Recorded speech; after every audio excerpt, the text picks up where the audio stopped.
Scions of the Southland, June 13th, 2021. Mr. Jake Grant, I heard you watched a very thrilling college baseball series a couple of hours ago.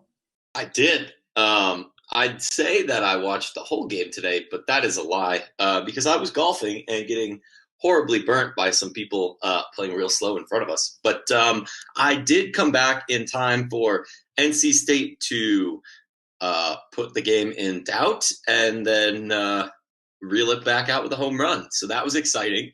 Imagine not winning a home series against NC State. Couldn't be me. Yeah, good for us. Go ACC. No, go ACC. But in this case, yes, go ACC because we were Go ACC unironically. Unironically, yes, exactly. Also, did you just quote your own tweet on air? I absolutely did. And the fact that you know that and didn't like it makes me a little sad. So, well, I was going to reply that. Did you forget which account you were on when you tweeted this? But I wanted the clout. No lies. I got 2 likes. That's a good day. Terrible. I'm kind of at least you didn't retweet yourself from the Rumble Seat account. That is impressive. Not that you have a penchant for doing that or anything. No, I never do that. There's no cross links between my account, between the Georgia Tech Swim Club account, between From the Rumble Seat. None at all. That is a normal retweet. Find a new slant. But no, it was a great game. Cops is still probably going to win the Golden Spikes. Cops is probably going to have a UCL tear. Let's be clear. It feels bad to say that, but that arm got overused this weekend. Someone did the math in the Moon Crew Discord, which I recommend. You join by subscribing to Split Zone Duo or Moon Crew or the Shutdown Fullcast Patreons. Anyway, moving right along. I have breaking news. Wait, let me finish the statement first. Cops threw approximately 229 pitches this week. This includes today, or I guess tonight, yesterday, and then a game on Monday to finish off the regional. The dude, his arm hurts. Let the man take a vacation. I mean, he's getting a vacation now, but ugh. Yeah, he needs to go put that on ice or take it on a vacation or stick the whole arm into a bath of liquid nitrogen. Am I right? Sure. If that would help, then let's go with that. But also, I have no love lost for seeing a well-regarded SEC team bite the dust in a year in which they were given all of the credit, and basically every other conference was given none. So, I don't know. It was decent. The breaking news that just came up, it's related to track, not our track team, but a track team in Athens who did just hire away the USC head coach. You might be known as the lady who just won the national championship in track. So I have a headache already. Yeah, UGA's first women's coach to coach a men's team, and I mean we've had a lady coaching our swim program for quite a while now. So get on our level, UGA. That's your dose of clean old fashioned hate for the day. You always got to be prepared, especially in the middle of June. Oh yeah. The Ides of June, as they say, particularly ripe for rivalry. Well, considering that season, which was the last one in action, is literally ending today, or maybe yesterday. Ended yesterday, technically. This weekend, that's some major off-season content. I guess, yes, baseball still has another week and change of baseball. Yes, but one of the 2 baseball teams that we're discussing here actually made the tournament and the other didn't. So one season ended much earlier than the other. I was talking about track here, but point taken, but also let me have my moment. This is true. Also, I believe you had associated other comments before we get in, but otherwise we can talk track a little bit if you want. Oh, did I ruin your segue into talking about track? Is that what this was you were teeing up for?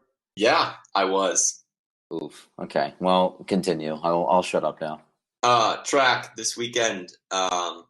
Much like how you say the vibes I think that you can get from Georgia Tech women's swimming's showing at nationals, i.e., they didn't bring a lot of athletes, but the ones that they did really made some noise. A la that, I'd say it was a pretty productive weekend out in Oregon at the Monument to Man's Hubris track edition. That is the Oregon Hayward Field.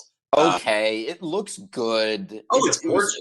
It was very expensive, and possibly the cost is being misrepresented on the balance sheet, but it looks fantastic. I mean, it's a 20,000 seat track stadium. They should play cricket there. I think it's the perfect size. Well, that would be cool. NCAA cricket. If you want to start somewhere, go to Oregon. Anyways, so a la the few star athletes get many points. Up in Oregon, Georgia Tech got 33rd overall, scored 8 points, up 8 places from 2019, which is the most recent year that outdoor nationals were contested. Bria Matthews, Nicole Fegans, all the headlines go to the two of them. Much as we've kind of seen throughout the outdoor season, they've been the standouts, and they continued that. Matthews got top 10 in 2 events. That would be 6th in the triple jump, 4th in the long jump. All-American in both, personal best and school record in the triple, while Nicole Fegans got 15th in the 5K. That's second team All-American, and I believe that makes her some level of All-American at the cross-country, indoor, and outdoor track levels. So that's pretty cool. Yeah. I mean, this is pretty. I mean, 33rd overall with only 2 athletes is pretty impressive to me. I have no frame of reference, not being an expert track person, but it's impressive on its face. Yeah, I mean, I think we got top 30 in swim with 3 or 4 athletes. So if you have a couple athletes that can do a big dent, you walk home with a, hey, we were top X in the nation, and that's a pretty good place to be. If you're looking at 33rd, I guess that figures to be, I guess that's like win a opening game in a March Madness tournament, or it's top. Regional. 33rd is probably like 90th percentile technically, if you calculate D1 schools that offer track programs, probably 90th percentile. Yeah, I mean, some of that's us comparing ourselves to like low majors with that. So I would expect somewhere higher than that. But 33rd for a, we're not a powerhouse, so not to beat that dead horse. But a good way to end the year, I think. And that, I mean, not to seem like we're wrapping up the show early, but that is the last Georgia Tech sporting event of the 2020-2021 academic/athletic year.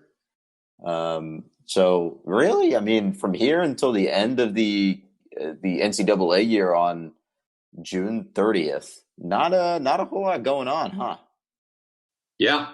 I'm going to do a quick search since we're talking about that.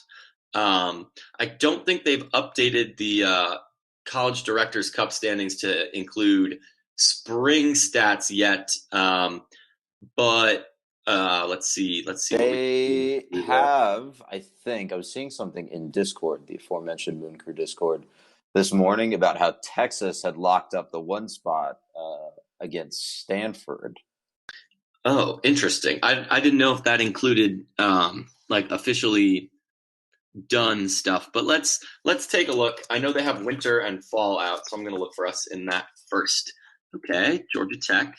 In the winter, we were in 52nd, which is not bad for, I guess, not having many teams. 250 points overall. 52nd, and that doesn't include some of our, baseball-y fun. The hit stick sports.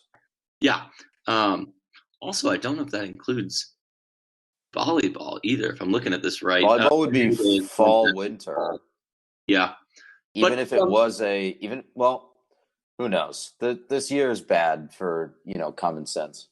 Yeah. But yeah, this is This is through June 3rd for the winter.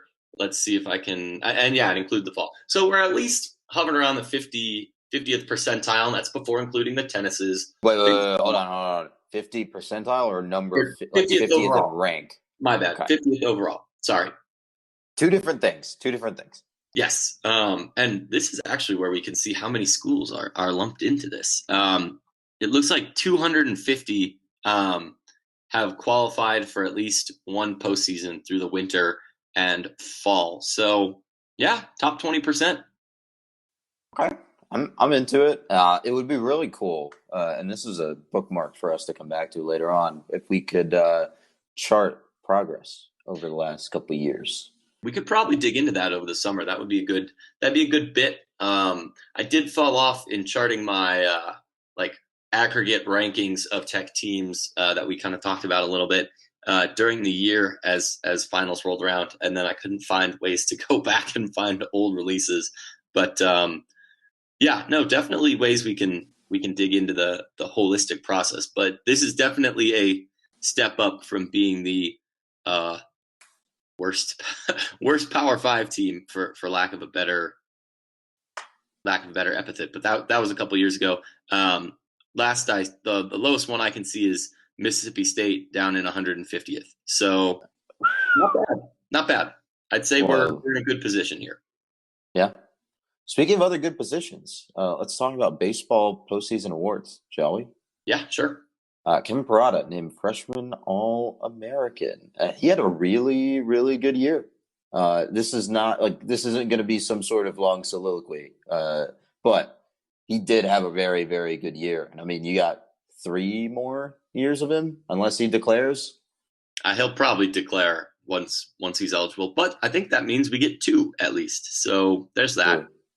Yeah, dude is really good. Dude is the truth.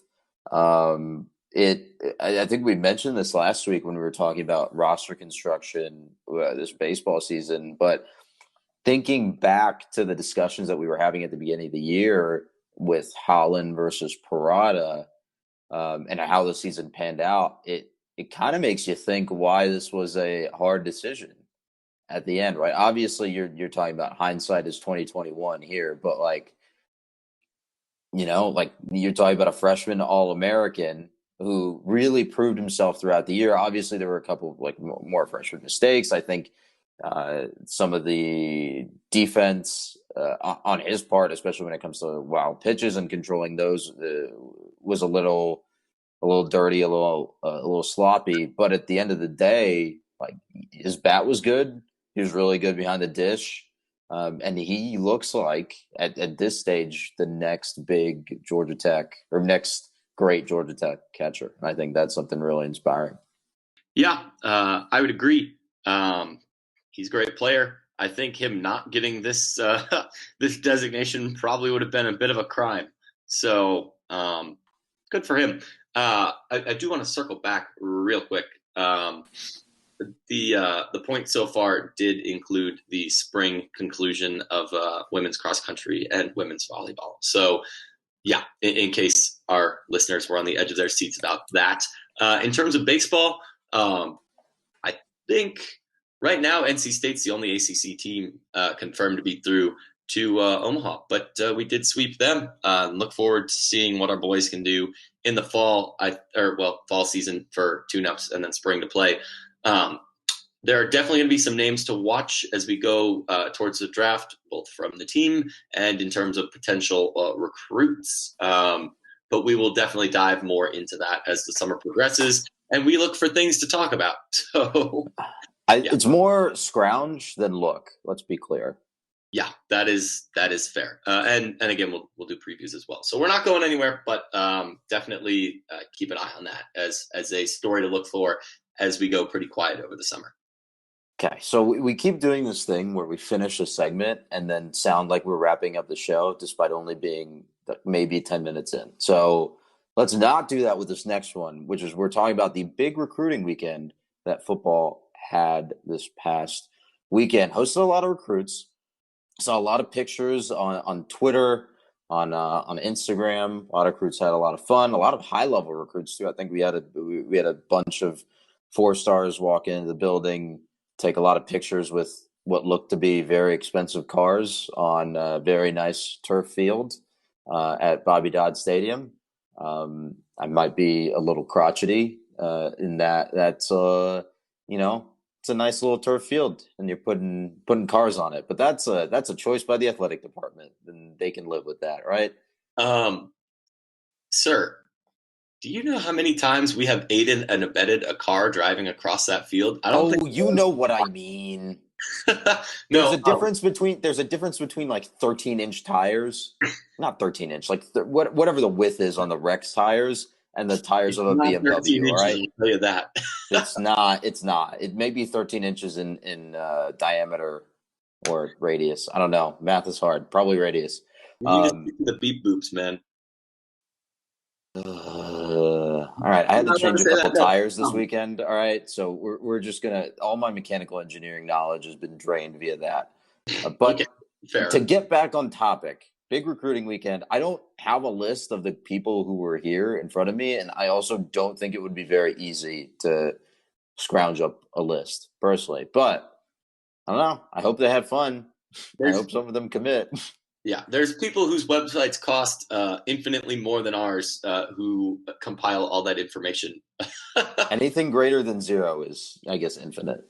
Hey, I mean, we do this for the love of the game, I guess. I don't know. That sounds dumb, but yeah, big recruits on campus, including I believe a couple commits too. So it's good to see them kind of actively recruiting or encouraging those who have not yet decided or who are in that process to come around. But Yeah, yeah, and we've talked before. Well, it may just be both of us and the rest of the writers from talking before how I think you really for Georgia Tech specifically, it's important and it's imperative that you get those kids on campus, and that's why I think the dead period being so long because the last the last year was a real detriment to recruiting, and you saw Tech take a bit of a step back, is because we have very persuasive coaches on staff, and I'm not saying that as a euphemism in any way. I think like people like Tashard Choice and Kevin Cohn and those guys who are running point on some of these recruiting things, they are very, very persuasive. They have big personalities. They know what recruits want, the modern recruit wants.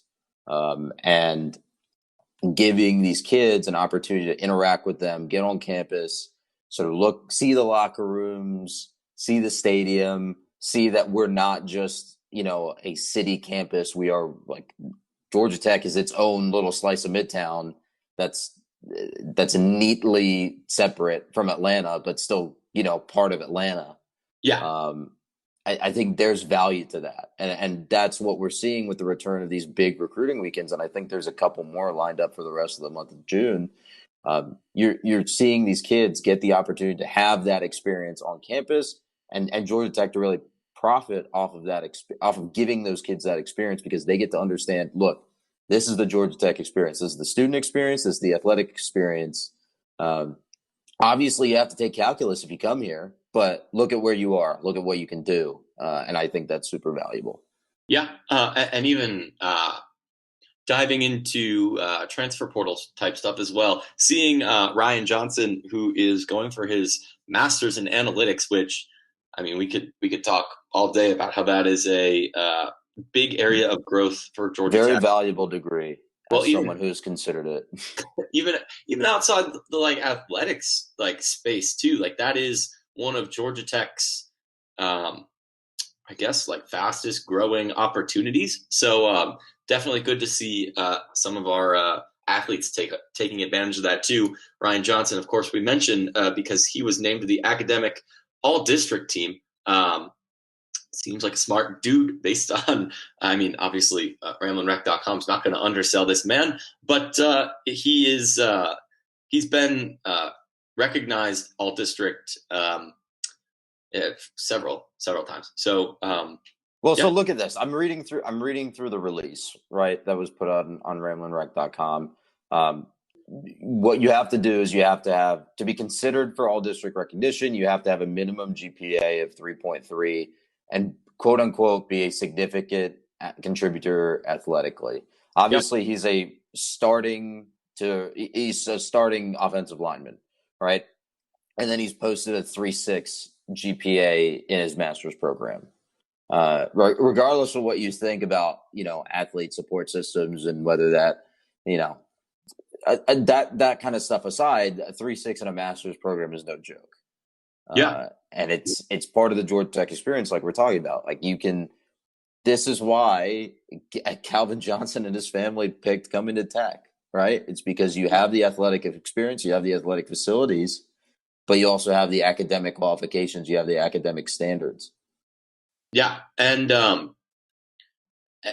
not to pillory and harp on this, like Johnson is a very smart guy. He got an engineering degree at Tennessee in 2.5 years, plus a master's before he even left there to come here to get another master's. So again, having people like that can talk about this experience of being in STEM programs at Georgia Tech, like that is being in STEM programs as a football player and succeeding too. Like this is Bedford-esque stuff, right? Exactly who I was going to go for there. But people would harp on the Ben Lammers engineering and angles, yeah, and all that crap. But no, like that is Georgia Tech's MO, and it's good to see that is something that can be true for. I guess it's emblematic of the opportunities you get at Georgia Tech. So, congrats. Let's shift gears from talking about people that could be on campus to people that are on campus. Let's talk about men's basketball. A couple of news items coming out of this week. Number one, and I think most importantly, Michael Devoe has chosen to come back to school and play for Tech in his final season, which I think is super cool. And then you also see Tech's latest crop of freshmen come to campus and start working out and start getting comfortable with the team. So big, I don't know, like not program shifting moments here, but you're starting to see the pieces of a 21-22 team come together right as we kickstart the summer semester at Tech. Mm-hmm. That is a plus. I think Passner's staff and Passner himself, obviously, sort of alluded to this, but they're definitely better suited to know what their team's going to look like. The sooner the better, especially heading into the summer with classes and things will start to kick back into gear here at some point soon. So to have a strong guard presence, another one known back, like obviously we've already heard about Usher and Parham, but Devoe back too. That's another thing that you can kind of bank on. Obviously, there'll be other players, Kyle Sturdivant, Tristan Maxwell, who are around. So yeah, and I mean the dangling item here, as I think we were talking about before, is Jose Alvarado. Yep. Right. He could still come back. I'm not going to put a percentage on it. I'm just going to say that, put that out there into the ether that it is a possibility. Right. Yep. And the how you say, if this man decides, hey, like I got my degree, like it's time for me to go play in Europe, support my family, or get that bread, like, it is his call. But we would obviously love to see him back in town and in the white and gold. Yeah. Speaking of where the white and gold will play next year, it was announced earlier last week that Tech will play the University of Southern California in Phoenix as part of the Colangelo Classic. I didn't actually see a date on our little shot sheet here, so I'm gonna go find out what date that's on. That is on December 18th, so that's part of the opening season circuit of games. So yeah, that is now on the schedule. Hopefully that, and we've harped a lot about poor basketball strength of schedule in recent years. This seems like a step in the right direction, personally. Yep, I would agree. And plus, I think the amount of mileage one can get out of storylines related to USC, especially as it pertains to Georgia Tech basketball, is pretty excellent. Playing them in particular while Kyle Sturdivant and Jordan Usher, who are both USC transfers, are still on the team, I think that's interesting. I think one of the most probably well-deserved good memories in Georgia Tech men's basketball history, the Holy Mackerel call up in Milwaukee. I believe that was the Bradley Center in '92. Georgia Tech's, I think it was James Forrest. Sounds right. Yeah, hits 3 to go up 79-78 to beat the buzzer. Obviously not one of the famous Final Four years, but definitely Georgia Tech's probably most prominent slice of like the classic March Madness buzzer beating highlight. One shining moment highlights. Yes, exactly. Other than just a face shield. I will say, what a fun bunch. They really surprised team in the past year. They really did make the tournament, didn't they? They won the ACCs, my guy. They did that too. That was 3 months ago. Wow. When we unpack the year, that is definitely one that probably gets a whole week. Is those guys? But no, Colangelo Classic, December 18th, Phoenix. It's after finals. If you're a student listening to this and you want some sunshine before you go to family Christmas or whatever, go watch them play out there. Also, Josh Pastner's stomping grounds. He played in college for Lute Olson down in Tucson. So not the same thing, but still getting in the state of Arizona. So I guess there's that. That's all I got on the Colangelo stuff. Just to talk about the rest of the slate, it's Gonzaga versus Texas Tech, Grand Canyon versus San Francisco, and Northern Arizona versus San Diego in a one-day quadruple header. So they're playing 4 games back to back in Phoenix Suns Arena in Phoenix, which I believe was called something else like literally 2 weeks ago, but the naming rights seem to have expired. So whatever. Well, I know back in the day it was the U.S. Airways Center because I am a airplane nerd extraordinaire. I thought it was like the Gila River Casino Arena or something. No. Gila River is where the Coyotes play, which is out in the burbs. I thought they shared an arena. No, it's 2 different arenas.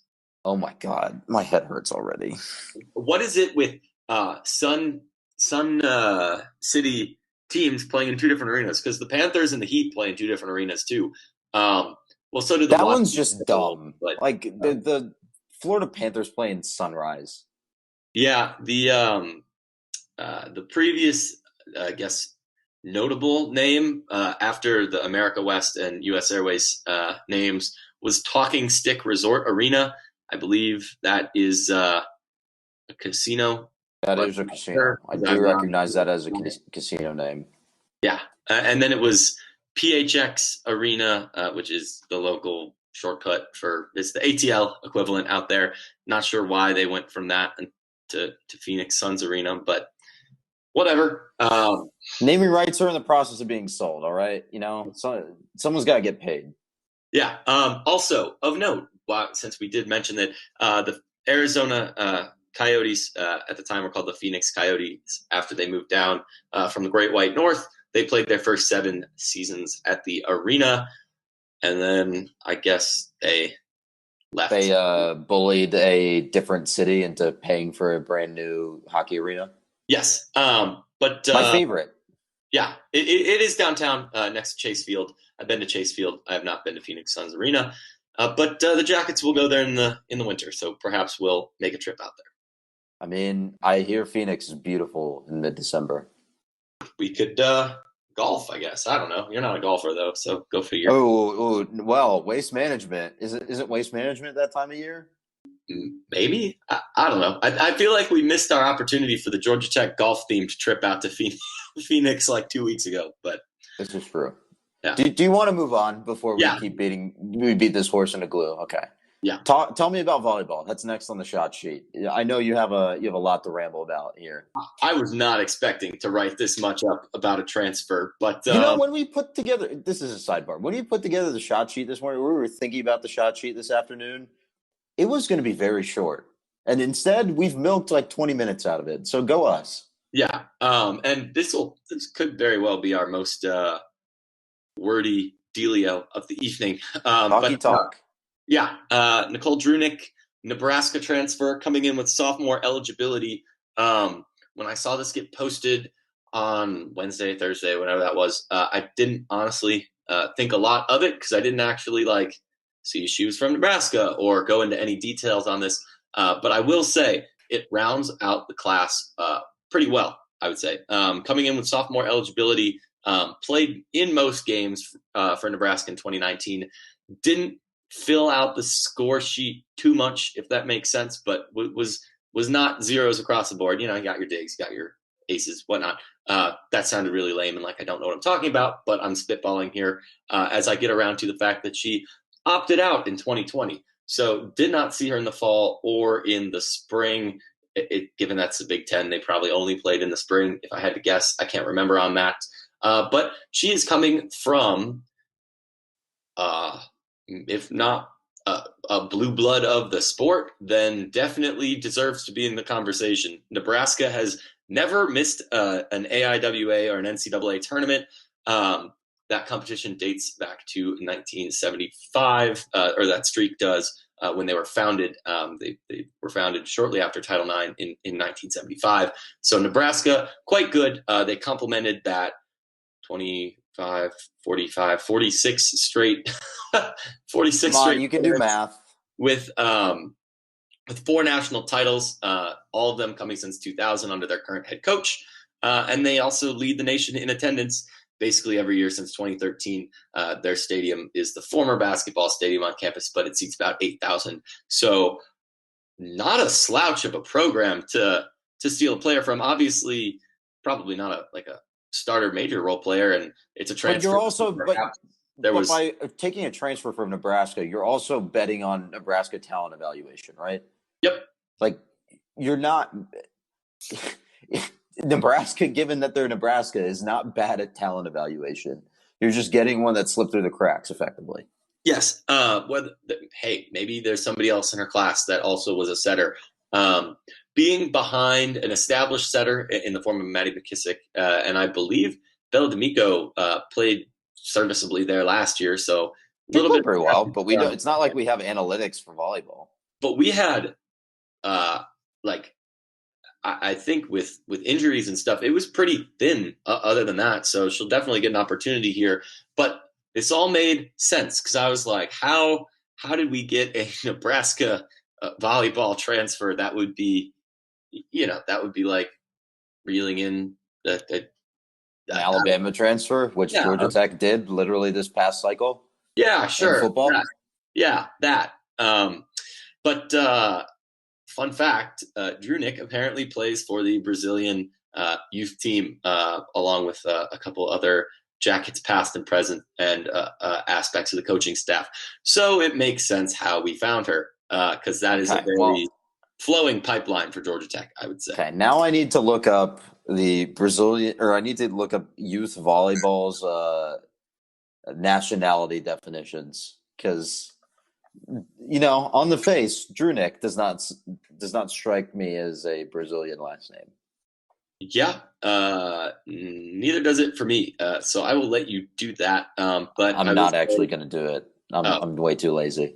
Oops. Well, she and we can go more into the incoming class when we preview their upcoming year. But she joins another setter coming in and another Brazilian coming in, and then there's a third transfer to round it out. I believe all of our incoming players, there's 4 of them, are split between. There's 2 transfers, 2 freshmen, 2 setters, 2 liberos / defensive specialists, 2 Brazilians, 2 non-Brazilians. I think, don't quote me on that one. That's more me spitballing off the sheet because I know 2 of them are Brazilian youth national team types. but I don't think the other two Are are. we just is the Brazilian youth team just a feeder team for Georgia Tech? My column There's on Monday? a lot worse countries that you could just be poaching all the talent from. They're a pretty solid team. Claudio Pinheiro how many gold medals does he have? One, two? I don't know. Multiple. He's got the hardware to back it up. So I definitely would be confident in continuing to providing their athletes with the college experience and opportunity to play in the United States. So I'm down for it. yep. And on top of this, all 6 of our starters return, or our usual starters, that is.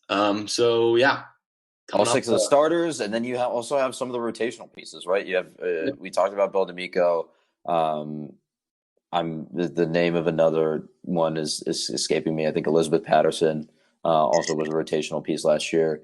So I mean, you're looking at like 8, 9, 10 people that are coming back, and then they're also bolstered by quality depth at a lot of positions. And I mean, you're looking at a team that was the very last team into the tournament field in 2021 that is primed to improve.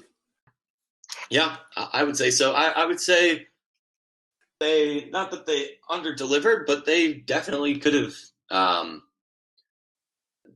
It's not like what we saw was even the ceiling last year. So, and also I think the caveat with last year is that in 2021, that tournament was scaled down, right? Yep. There's 16 teams that effectively got cut, right? So, yep. I mean, in a normal year, Tech makes the tournament in the middle of the pack. It just happened to be an 48 team field. Yeah. I will comment, the article noted that 10 Tech players were returning from last year, but on the back of the envelope math, between freshmen, sophomores, and juniors from last year, there were 12. So perhaps there's some outflow, but I mean, they said all 6 usual starters were coming back, so I believe that should mean what? Dowd, McKissick, Bergman, Brambilla, Tippett. Okay, we could also look at the roster tab. I have the roster open in front of me. That's what I'm trying to say. Rigsby graduated. Washington graduated. Yeah. Clifton graduated. Those are the 3 that graduated. Everyone else is back. Yeah. So unless the article was wrong, there's 2 that won't be here, I guess. But who knows? Or maybe somebody graduated early and congrats to them. We'll see. Roster math is going to be hard for at least another 3 years. Yeah. And this is, I mean, obviously there's no 2021, 22 roster up yet. I tried to look, but yeah, also somebody's monkeying with the code, I think, on the backside of ramblinrec.com, because everything has been bold the last couple of days. I don't know if you've noticed that, but, or maybe that's why Georgia Tech. Why you don't pay consultants to do your web development and instead do it in-house and pay your students. Am I right? Am I right? Am I right? Hey, to quote a wise man with a more catchy named podcast than I, the only thing that's always undefeated is billable hours. So billable hours, my greatest weakness, or America's greatest weakness. Hey, that sounds like the problem for a different podcast than ours. I'll tell you that. True. Speaking of other podcasts, or I guess listening to other podcasts, is there anything else you want to talk about before we go to listening to other podcasts? I was going to say, are we about to do free ads? But I think the people know who we prefer here. Let's see. I don't think so, man. There's the Cubs just won, so that was nice. Go support your Atlanta Hawks tomorrow if you're a local. Oh boy, fan. The Atlanta Hawks in basketball playing against the Sixers, who are up 2-1. Yep, my favorite. Hey, there's a reason they play 7 games. So well, they're looking like they're only gonna play 5. but what do I know? If you're looking for sports this week, super regionals continue. By the time this comes out, it'll be today. So Monday, support the College World Series. We're trying to hashtag grow the game. Even though Georgia Tech is out and Georgia Tech softball did not make the tournament, it has been great to see some exciting moments happen in other regionals, super regionals, and then for the women in their College World Series last week. It was a very good women's College World Series. I watched a ton of it. It was very, very good. It was quite excellent. That's one of the things about the, I guess, last 5-10 years in college sports, the advent of the ACC network, streaming, et cetera, et cetera. There are so many opportunities to catch, hey, Georgia Tech volleyball. We just talked about them. You can catch basically every one of their games. There's so many sports on right now, especially. It is mind melting. Like the Euros were on this morning, and then there's Copa America on. Well, there was Copa America on this afternoon, and there's about to be a U.S. women's national team game on in about 6 minutes. The soccer specifically does not end for the next 2 months. It's great, but my brain hurts.